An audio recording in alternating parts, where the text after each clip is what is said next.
Welcome everybody, I'm Tyson Shulin. I'm a pulmonary and critical care staff at Brooke Army Medical Center. Today we're going to go over mechanical ventilation to include ARDS management and also COVID-19 ARDS management. I'm located here at Brooke Army Medical Center in San Antonio, Texas. I have nothing to disclose and no disclaimers. These are the thoughts of myself and not the DoD or the United States Army. Objectives today is we're going to talk about mechanical ventilation. We're going to talk about the modes of mechanical ventilation. We're going to talk about the three different scenarios of mechanical ventilation when it comes to ventilating normal lungs, obstructive lung disease, and also hypoxemic ARDS patients. We're going to talk about how to troubleshoot the alarms that may be going off in the ventilator to include high peak pressures, high plateau pressures, hypoxemic episodes, and work through that. We'll talk about ARDS management and then what I call the 5 Ps of ARDS management and how to work through that. And then we'll talk about COVID-19 specific management as we work through this mechanical ventilation. So as I talked about earlier, I think it's important that once you have intubated a patient or that you kind of try to divide them up into 3 big categories in my mind of how that lung is going to respond, not only now, but also in the future, so that you can stay a couple steps ahead of that patient. So, always important that when somebody intubates a patient or you're accepting a patient that was intubated, I always want to know exactly why did you intubate that patient? Was it because of ARDS or better, is it because of hypoxemic respiratory failure? Was the pulse ox low? Was that the main reason you intubated that patient? And then we know exactly how we will set up that ventilator initially, and we'll walk through that. Did you intubate that patient because of obstruction, more of that COPD, that asthmatic patient? More of that hypercapnic respiratory failure. Is that why you intubated that patient? That'll be important as we decide how we're going to set up the mechanical ventilator, what's our respiratory rate, are the things we're going to look for and troubleshoot. Is that going to be somebody that's probably going to have some auto peeping issues, and so that we can be steps ahead of that patient? Or is that patient that had normal lungs and you intubated them because of some CNS issue? Your GCS was low, they overdosed on some type of opioid. And that will be a different set of population of how we manage that ventilator. So I think it's very important is when we do accept a patient or we intubate a patient that we try to put them into one of those 3 big categories for initial setup of the vent and also being 3 steps ahead of that patient on troubleshooting. This is a slide just kind of talking about the 2 different big modes of mechanical ventilation. There's a volume controlled mode and then there's a pressure controlled mode. And that's really about triggering. What is going to trigger that vent to cycle on and off of the inspiratory and expiratory phases of the ventilator? What I really want to do is I think you should keep it simple, stupid. I would say more than 99% of the patients, you should be able to safely and adequately ventilate them using a volume-controlled mode. And I think that's very, very important. If you can keep it simple, know one mode, volume-controlled mode, I think that you can not get confused with all the other fancy modes. And a lot of mechanical ventilators these days will have the same mode. It's called 3 or 4 different things based on what vent we are using, and that just confuses the situation and makes communication break down between us and the RTs. So I think it's very, very important that when I teach mechanical ventilation to non-pulmonary critical care or critical care physicians or anesthesia, that I say we should focus on volume controlled mode and for mechanical ventilation. Next slide I want to kind of talk about is peak and plateau. What does that mean? So we decided to intubate a patient because of hypoxemia, and we put them on 6 cc's of ideal body weight. And now our machine, mechanical ventilator, is going to start giving us some data back to tell us about how compliant that lung is. One of the numbers that we'll continue to read on the output is going to be peak inspiratory pressures, or PIP is what you're going to see on the monitor. And that is up here. That is really an airway resistance number. The other number is that we want to know is really what is the alveolar pressure seen? Because we know that the alveolar pressure is probably where most of that volume trauma is being caused by, the actual alveolar pressure. And our surrogate, the best that we have at this point, is actually what we call the plateau pressure. And this is done only in a volume control mode, and that's why I like a volume control mode, is by doing an inspiratory hold on the mechanical ventilator for 3 to 6 seconds, and then that will stop flow during that period, and you'll actually get a plateau pressure. That plateau pressure is a surrogate of the alveolar pressure, and actually what I think is most important when it comes to limiting the mechanical ventilation harm that is being induced. And our goal with the plateau pressure is less than 30 based on ARDS data points. We'll be using this as we troubleshoot the vent later. One thing about mechanical ventilation that you need to realize is not a treatment modality. It is truly just a modality that buys us time to support the patient. But the mechanical ventilator can cause a lot of harm.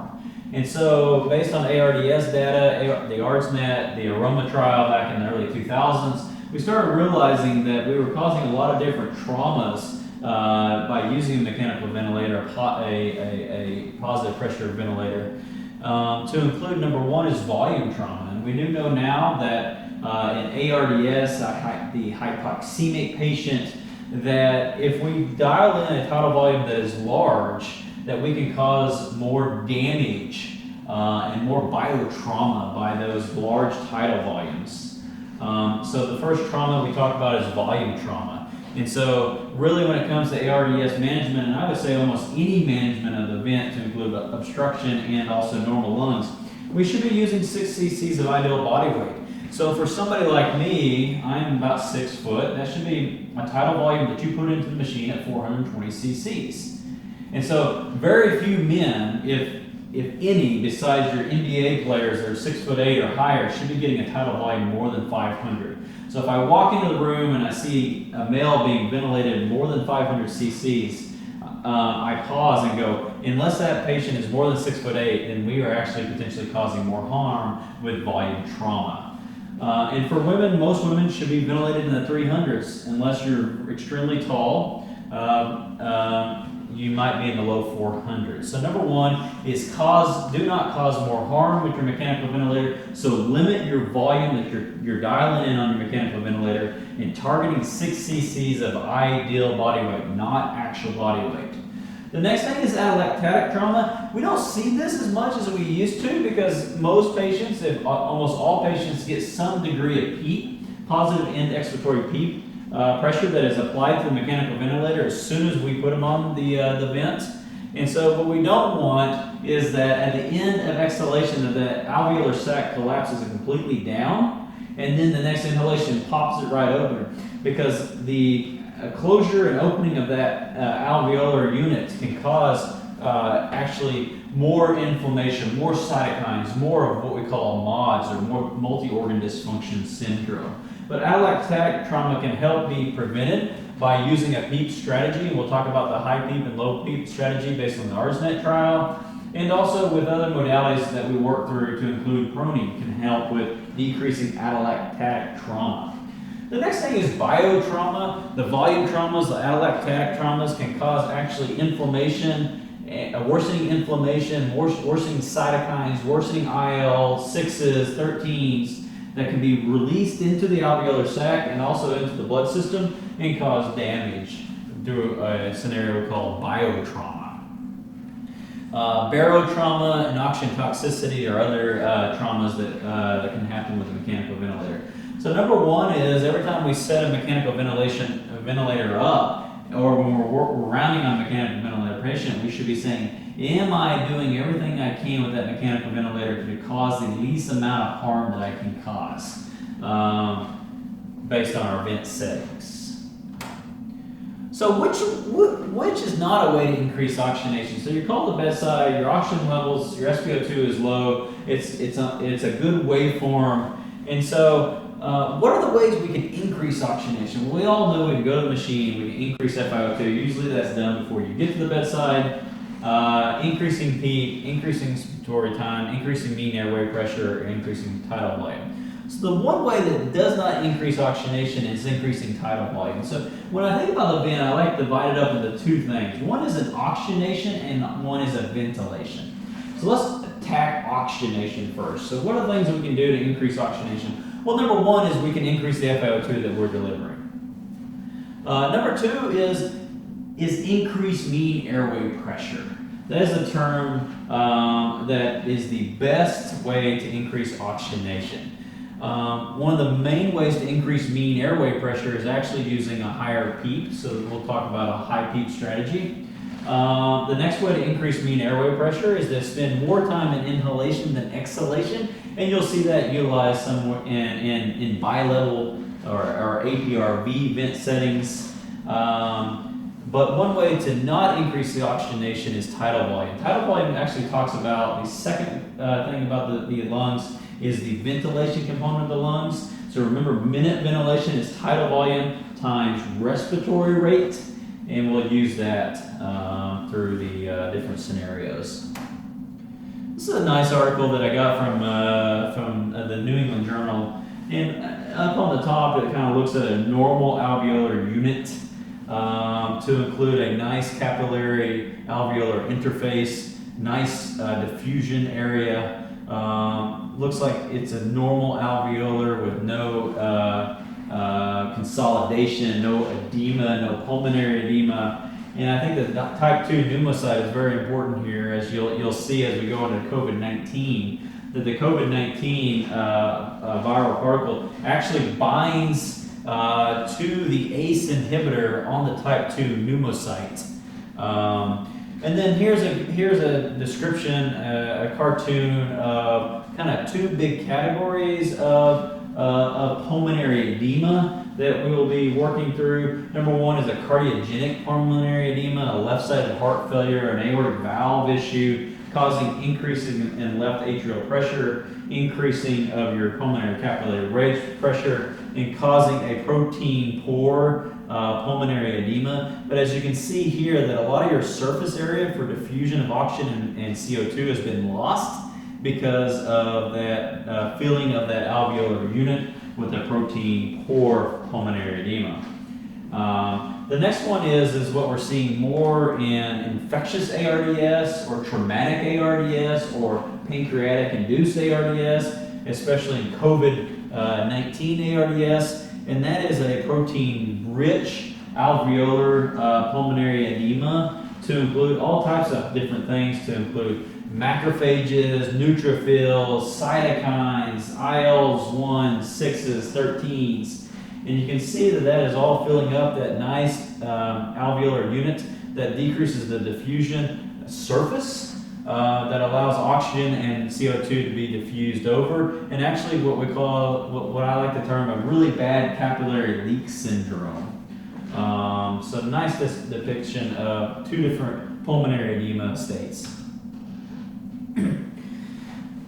So let's talk quickly about the 5 P's of ARDS, and we'll go into this more detail as we work through this scenario. But number one is we need to do a good job and or a better job of perceiving and also identifying ARDS at an earlier onset. We know based on the Lung Safe study that up to 30% to 40% of patients are not even perceived to have ARDS early on in their ARDS clinical syndrome. And that's important because we can't apply all our safe mechanical ventilation if we don't perceive ARDS. So P number one, perceive. P number two is protect. You must protect that alveolar unit. This is a nice single layer alveolar sac with type 1 and type 2 pneumocytes, a nice normal capillary interface.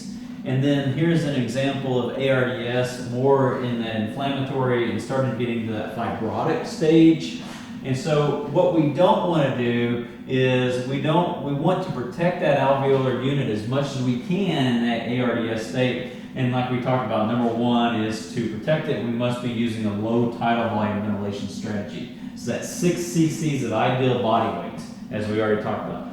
Perceive ARDS, protect ARDS. The next thing about ARDS, the next P is going to be what we call PEEP strategy. So I know a lot of you guys have seen the ARMA trial, the ARDSNet recommendations of a low PEEP and high PEEP strategy. I think this is a nice description, a nice visualization of what a PEEP does. So PEEP is positive end expiratory pressure. And so you can see on the left-hand side a patient that has a normal alveolar sac versus an ARDS alveolar sac. And by applying PEEP, you can actually recruit in most patients, we'll talk about how to determine recruitment by driving pressure later on. But as you can see here, that if that lung is a recruitable lung by using a PEEP strategy, maybe even a high PEEP strategy, that you're able to get some surface area that you're able to recruit. And by increasing the surface area of the alveolar unit, you can have a better exchange of oxygen and diffusion of CO2. And then the next P that we need to talk about is proning. So we know based on the PROSEVA trial back in the early 2013s, that proning decreased the mortality in patients that had moderate to severe ARDS, defined by a PF ratio, PaO2 to FiO ratio of 150 or less. So very important to prone, especially we're seeing a lot of cases with COVID-19 that with high PEEP strategy, proning, and paralytics, that you're able to oxygenate and ventilate that patient and don't need to go on to more advanced modes of oxygenation to include ECMO or ECLS. The next thing is the next P is called pruning, or pruning of that lung, trying to get that nice, safe, dried out lung, trying to decrease the amount of pulmonary edema. And so using an aggressive pruning, an aggressive diuretic strategy, using diuretics based on the FACT trial. And one of the P's that we took out was actually paralyzing. The Curious trial did show some mortality benefit in moderate to severe ARDS, defined by a PF ratio of 150 or less. Showed mortality, but then the recent Rose trial in April 2019 actually showed no difference in mortality. But I still do believe it's important. I use it personally. Whenever I'm proning somebody, I do paralyze the patient with a continuous cistercurium drip or an impact strip, using a train of 4 to see the depth of paralytic that I'm using. And I also always use a BIS monitor to determine the degree of sedation that I'm achieving during a paralytic state. Another P is Page ECMO. This is just another example that we've already discussed of applying the 5 Ps to the PEEP strategy to try to recruit the lung, to try to decrease the amount of pulmonary edema by using the 5 Ps, and how that's able to increase your oxygenation. So this scenario I think is very important. It kind of drives home some big main points of ventilation of the ARDS patient that I wanted to go over. So we've got a patient that's intubated. The patient was intubated for a viral pneumonia, multi-lobar pneumonia. Let's say it's COVID-19. The chest X-ray is consistent with multifocal infiltrates or consolidations. And this is, so we decided to intubate that patient. And like I said, I recommend highly that we choose a volume controlled mode. The number one thing we're going to do is we're going to protect that lung by using a lung protective strategy by using 6 cc's of ideal body weight. We'll say the gentleman is 6 foot tall, like me, so we'll dial in 420 cc's to be delivered. The respiratory rate is set at 35 on the machine. Our FiO2 on the machine is 50%. We have a PEEPs that we have dialed in at 10 centimeters of water. And our plateau that is being read by the machine when we do an inspiratory hold is 28. The RT just gives us a new gas, and we're going to actually have an arterial gas on this time. The pH is 7.2, the PaCO2 is 65, and the PaCO2 is 42. So what adjustments would you make to the vent? Would you increase the FiO2? Would you increase the PEEP? Would you decrease the rate? Would you increase the tidal volume? Or would you do none above? And so I think this is a very important question to kind of work through to determine how do we manage the ARDS patient once they're on the ventilator. And what is our goals? What is our goals for oxygenation? What is our goal for ventilation? And so number one, let's work through the oxygenation. So what is your goal for oxygenation? Well, a PaO2 goal of 60 or above is kind of what I aim for. An SpO2 goal of 88, 90 and above is what I'm aiming for. So I wouldn't do anything to adjust the vent for oxygenation because I'm meeting my goals based on ARDSNet trial. And so PaO2 above 60, happy with, high five in the RT. would not increase FiO2, would not increase the PEEP. One thing about the PEEP is if you did increase the PEEP, you do potentially increase the chances of increasing your plateau pressure. Remember, a plateau pressure less than 30 is our goal in ARDS. If we were able to recruit lung, that plateau pressure may go down. But right now, oxygenation, meeting goals, PaO2 above 60, don't increase your FiO2, don't increase your PEEP. Next thing is we need to talk about the ventilation component of the lungs, the mechanical ventilator. And so we do know in ARDS that there's a term called permissive hypercapnia, meaning we're okay to have a little bit of permissive hypercapnia.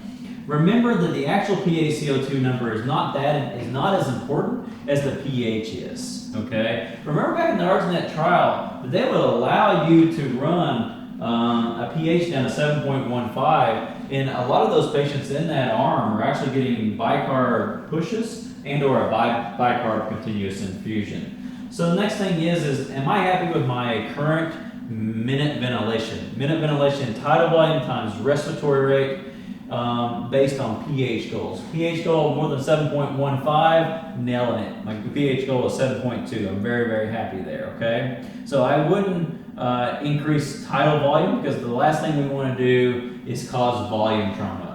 I could increase our minute ventilation by increasing tidal volume, but that's not what we want to do. We want to stay at a lung protective strategy, 6 mLs per kilogram, my height 420 cc's.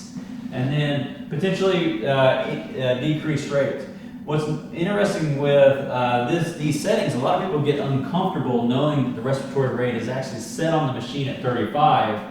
But ARDSNet allows us to go to 35 as long as we're protecting the volume.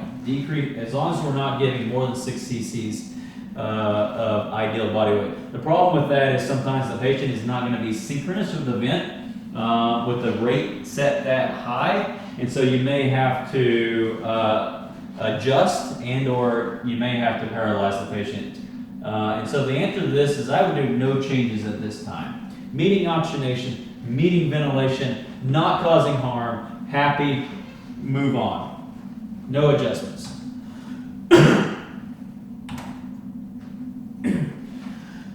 Next question is all ARDS patients should use a high PEEP table? You guys are too smart for this question. You know that if I ask a question like this, the answer is going to be false. The correct answer is false. Let's work through different scenarios. So here's the high PEEP strategy and the low PEEP strategy defined by the ARDSNet trial and the ARDSNet group. And as you can see, we do often use a higher PEEP strategy here at Burke Army Medical Center, and that seems to be working really nicely in COVID-19 and viral pneumonias. As you can see, sometimes the PEEP is already taken all the way up to 2022, 24 to try to recruit lung and to oxygenate better. But I think it's very, very important that not all patients are the same. Not all patients are going to be able to recruit lung. And so, for example, here, this is something that's extremely high, but using a PEEP of 45. And so in this top CT scan here is a kind of a typical ARDS pattern where you see densely consolidated lungs in the dependent part of the lungs. You see this 1/3 middle zone that's kind of this ground glass, not so densely consolidated. And you can kind of see some normal lung up on the anterior part. And so by applying a high PEEP strategy, the goal is that this 1/3 of the lung in the middle, we can start recruiting that lung. We can start opening up those alveolar sacs to participate in oxygen exchange. But remember that term baby lung. Baby lung kind of comes to, in this patient over here, before you're able to recruit alveolar sacs, that all the tidal volume that you're being delivered by a mechanical ventilator is kind of going to this very top 1/3 healthy lung. And so by giving large tidal volumes, you can actually cause volume trauma, which can cause pneumothoraxis. So that's kind of that baby lung theory that you hear about. These are baby lungs. You're only ventilating these top 1/3. So the goal with PEEP is that you can start recruiting some of this ground glass, this consolidated lung. And also this is a CT scan that would do very, very good in a prone position, where you're able to recruit even more of these dependent, consolidated, socked-in lungs. However, not all patients who are hypoxemic are going to have recruitable lung. This is an example. This patient is mucus plugged the entire left lower lobe. This patient doesn't need a high PEEP strategy. This patient needs a therapeutic bronchoscope. So it's important to individualize every single scenario, that not everybody is going to get a high PEEP strategy and recruit lung like this patient. Sometimes your problem, why you can't oxygenate, why you can't ventilate, is actually because of mucus plugging, and that needs to be relieved by bronchoscopy or increasing your pulmonary toilet with IPPV, mucolytics, hypertonics, saline, bronchodilators. So remember, not every patient is going to be recruitable. So how do we determine if you're recruitable or not? Will be with drive pressure. We'll talk about what drive pressure is. The next scenario I want to talk about is, I think it's very, very important that when you initially intubate that patient, that you can cause significant harm and or death if you choose the wrong initial vent settings, okay? So let's talk about that. So we just got done, we just intubated a patient who came in with septic shock. They had multilobar pulmonary involvement to include, let's say, viral pneumonia. Lactate was 10. Patient, before we intubated the patient, we were using non-invasive BiPAP with a V60, and that V60 was telling us right there that minute ventilation of that patient prior to being paralyzed was 20 liters per minute. And you just took the patient's airway, and now RT's sitting there going, hey, what are your initial vent settings? So what are we going to put in? We're going to choose initial tidal volume of 6 cc's per ideal body weight. Yes. Protect the lung. Number one. Number two, are we going to choose a respiratory rate of 14 or a respiratory rate of 30 on the machine? Number three, PEEP 5, PEEP 5, FO2, 100, 100. So the big question is what is our initial respiratory rate? Well, the book answer says normal respiratory rate is 12 to 16. I'm going to argue that if you choose to place this patient who you intubated with RSI, let's say ketamine and rocuronium, which is my go-to. I'm a 100 and 100 kind of guy. 100 of ketamine, 100 of rocuronium. This next 40 to 70 minutes, I own that patient's minute ventilation because that patient is paralyzed. So you need to match the patient's minute ventilation prior to intubation with your vent settings. So you need to run a higher respiratory rate. Does that make sense?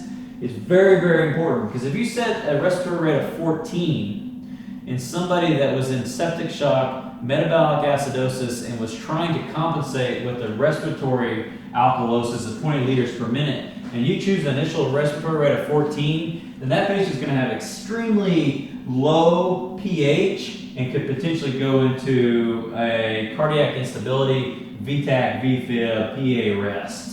So very important that you want to match the minute ventilation of the patient with the mechanical ventilator. All right, next thing is we're going to work through is some of the pressure alarms that you're going to be presented with. So you get called by the nursing staff. They said the alarm continues to beep. It's got a high peak pressure alarm and a high plateau pressure in a volume control mode. What's not on our differential? So once again, volume control mode is going to continues to give you a peak inspiratory pressure. Usually above 30, we get kind of concerned. You'll have to do an inspiratory. So anytime a high peak pressure alarm goes off in a volume control mode, the first thing I do is say, I want to know what that alveolar pressure is. So I'm going to do an inspiratory hold, and I'm going to get a plateau pressure. All right? So as RT used to say, if the peak pressure is high and the plateau pressure is high, it's not RT's problem. That is a lung problem. Okay? If the peak pressure is high and the plateau pressure is low, that's an RT problem. There is something wrong with the resistance of the tubing. Okay? So let's work through high peak pressure, high plateau pressure. RT says, not my problem, Dr. Schulen, I'm out. That is a compliance problem, okay? So what do you think could be going on? Could be because of worsening pulmonary edema, mucus plug, ARDS, pleural effusion, or pneumothorax. And this is kind of controversial, but let's say a mucus plug of the main trachea. So all these except for mucus plug is going to cause high peak pressure and high plateau pressure. because pulmonary edema will cause compliance problem. Alveolar sac is getting less compliant because it's filling with fluid. ARDS, worsening of that cardiogenic or that non-cardiogenic protein-rich pulmonary edema. Pleural effusion, meaning that your compliance of your alveolar units are going down because you're getting compression by that pleural effusion and it's getting larger, and/or a pneumothorax.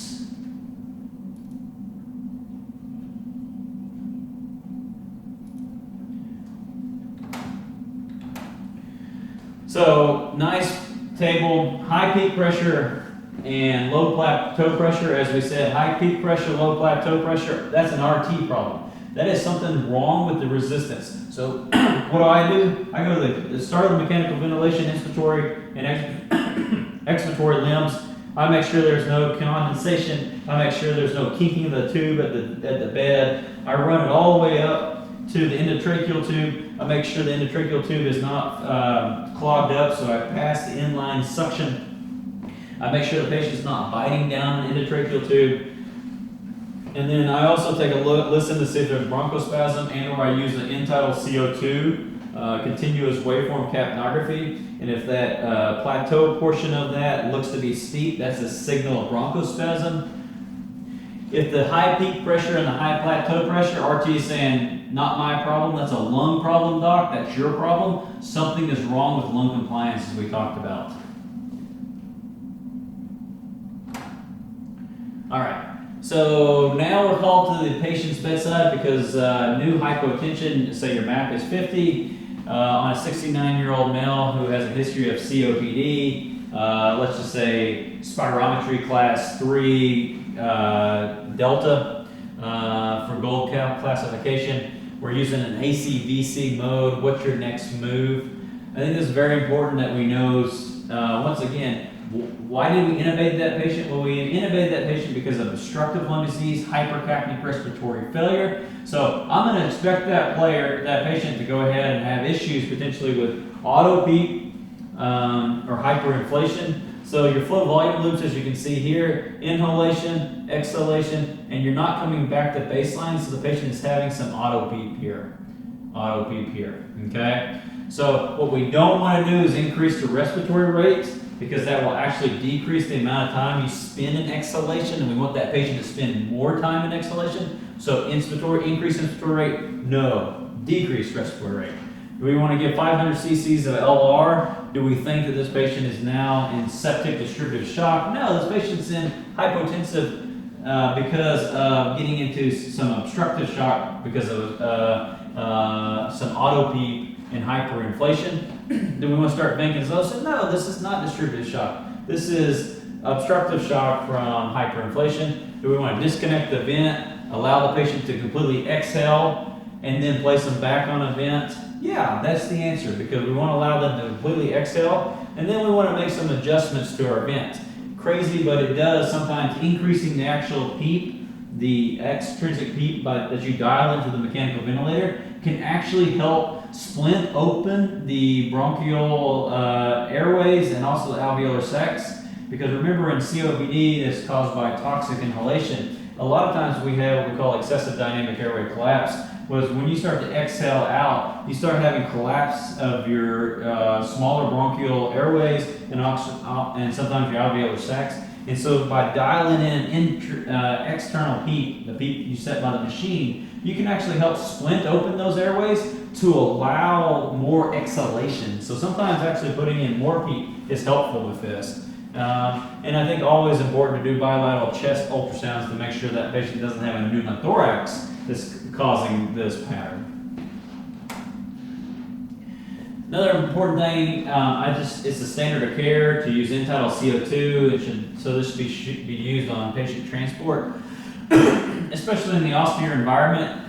This is pictures of us in Afghanistan. And so you're not going to be able to hear the machine, the mechanical ventilator beeping at you. Sometimes seeing the machine and the different alarms going off, you're occupied by different things. And so end-tidal CO2 will give you that initial quick detection of something is going wrong. You've been disconnected.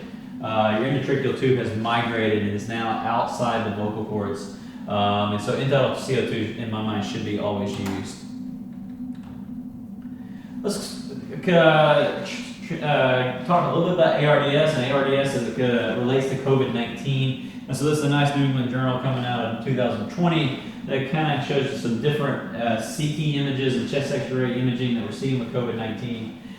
The big pattern that we're seeing is really diffuse ground glass opacities. As you can kind of see, peripheral out here, right lung, left lung, ground glass opacities here, ground glass opacities here. As that patient progresses on, you start seeing more diffuse ground glass involving multiple lobes and or all the lobes of the lung. But what we're not seeing much pulmonary pleural effusions, and we're seeing actually pretty decent compliant lung. But the problem with diffuse ground glass opacities is a lot of things can cause that. All your viral pneumonias can cause diffuse ground glass opacities. Cardiogenic pulmonary edema from left heart disease can cause ground glass opacities. A lot of different things can cause ground glass opacities. And as you can see, sometimes it's pretty subtle on a chest X-ray. So most common pattern we're seeing on a CT scan for COVID-19 is diffuse ground glass opacities. But like I said, it does not clinch the diagnosis. There are a lot of things that cause diffuse ground glass opacities. Another important thing is in COVID-19 and ARDS, taking a patient down to the CT scanner is not always optimal and actually may increase the risk of exposure to other patients and or medical staff. And so using more bedside ultrasound, POCUS. And so on the left-hand side, I wanted to show you what normal lung looks like. And so yes, you can use ultrasound for lung. This is the pleural line here, and this is normal A-line pattern. These should be equal distance apart. This is a rib here and a rib here. So normal lung profile.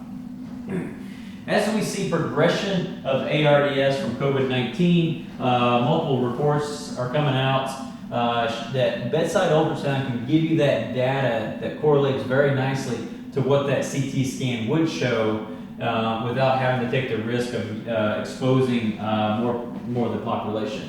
So earlier on, more of that diffuse ground glass, you're going to see B lines. B lines are lines that generate from the pleura. They go all the way down. They obliterate, they get rid of the A lines, and this may be patchy. Remember, ultrasound is just one part of the lung, and so you may just see one part of the lung has ground glass. This part of the lung may look normal, this may look normal, and then a little bit more B-line profile. Do remember, the longer the patient is in a supine position, that you'll start seeing some dependent atelectasis, and that doesn't always correlate to disease. As you get more diffuse ground glass opacities, as you become more hypoxemic, you'll start seeing more of a B-line profile that may be diffuse, and you may start seeing some consolidation that can be visible on the bedside ultrasound. Consolidation. Some of the don'ts of COVID-19 is, number one is we're recommending early intubation for hypoxemia. This is not a population that we're recommending using high flow heated nasal cannula like Vapotherm or Optiflow, because that's just going to potentially aerosolize more of the COVID-19 viral particles up in the air and cause more infection. So we're not recommending using high flow heated humidified nasal cannula. The next thing is we're not recommending bronchoscopy. So if you wanted a lower respiratory sampling in an intubated patient, we do recommend inline tracheal aspirate, but not bronchoscopy because of the concern of exposure with bronchoscopy. If you do need it for that mucus plugging because of hypoxemia, yes, that would be a reasonable situation to use it as a therapeutic bronchoscope. The other thing is we're not recommending using non-invasive positive pressure ventilation to include CPAP or BiPAP. The studies from SARS and also early COVID-19 out of China has showed more than a 90% fail using a non-invasive ventilation and having to go on to mechanical ventilation, and just more concern of being aerosolized. So recommending early intubation. The next thing is the intubation. I think is very important. Limit the amount of patients that are in the room for intubation. We are recommending a rapid sequence intubation with an induction agent and a paralytic. The paralytic is nice because the patient will not be coughing once the paralytic is infused, which could aerosolize more particles. For me, I like to keep it simple, so I like to use 100 ketamine and 100 rocuronium is what I use in more than 90% of my intubations. I would say your intubation technique of choice should be whatever you're most familiar and most comfortable with. Is that direct laryngoscopy? Is that video laryngoscopy with the normal geometry blade or hyperangulated blade? But a lot of people are recommending a video laryngoscopy, and that way you can stand further away back from the oral pharynx, intubate, watching a scope. There are recommendations of using a bougie technique. This is a kiwi grip of loading the endotracheal tube, putting the bougie through, actually through Murphy's eye here, and using that, which allows you to see the vocal cords more thoroughly as you're passing the bougie through, and based on some ER literature, does slightly increase your first pass attempt in these patients. And then other recommendations are lung protective ventilation, 6 cc's of ideal body weight, using an increased respiratory rate, as we've already talked about. These patients are going to have a big minute ventilation before you cause paralysis, and so that you're going to need a higher respiratory rate. Using a higher PEEP strategy initially of maybe 10 to 12 initially is the recommendation, and starting with an FiO2 of 100%. And that ends our discussion about mechanical ventilation to include ARDS, COVID-19, obstructive lung disease, and normal lung disease. Thank you so much.